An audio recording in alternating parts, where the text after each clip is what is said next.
Yeah, big loss and big week. Pretty, still really upset with what we've been dishing up the last couple of weeks, but looking forward to the opportunity to rectify that. We've got a week off after this one, which we can really kind of reset and go again. But looking forward to, making the first step towards, recovery for what's been pretty disappointing so far this season. Run us through how this week's looking after that loss. First of all,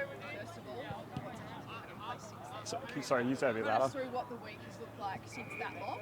I know you had the beach session the day after. Run us through what's changed this week. What's changed is probably just there's been a lot less talking. To be honest, there's been a lot of talking the weeks leading up to last week. So I guess now it's just about going out and doing it. And you can talk and problem solve your way out of as many things you like, but at the end of the day, you've just got to come to play, come to compete, and that's not what we've been doing. So I guess intensity has been a big thing for us this week, just trying to be as intent as possible, and that's probably the main thing that's changed. How's the coach been throughout it all? His press conference after the loss and during the week was pretty insightful. How much of a role has he played in this, getting you guys to perform this weekend? Yeah, he's obviously a big part of what we're doing, and we're really feeling for Coxie.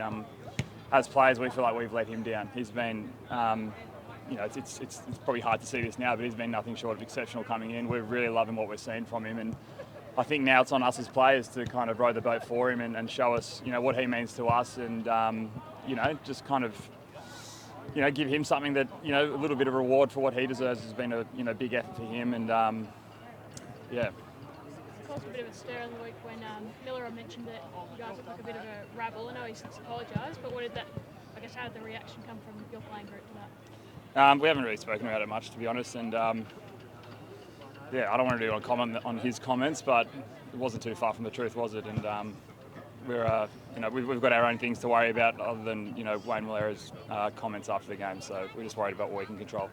What do you need to get right then to avoid that sort of situation happening again? Well, we just need to go back competing. I think we've shown in glimpses in games that we can put it together for a quarter or maybe two, but it just hasn't been consistent, and that's been a little bit of a theme throughout the whole year. And that's our challenge. That's the challenge for our group. Are we going to get it right straight away? Probably not. But we're going to go down trying and swinging if we do, and we're going to try and get as close to a full four quarters tomorrow. Was there any confusion on the ground in terms of he's alluding to being a rebel? Was there any confusion as to what blokes were doing and playing in the wrong spots or anything? I don't think so. I think it was probably just more a bit of frustration, more so than anything. Although it might not look like it, I know that the boys try and care and want the best for this club in their own performances.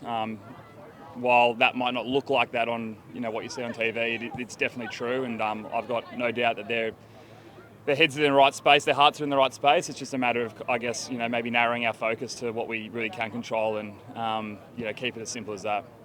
Obviously, a chance to rebound after last week's performance, but last year you also lost to the Tigers here. Is there a bit of motivation behind that as well to sort of rectify last year's performance here?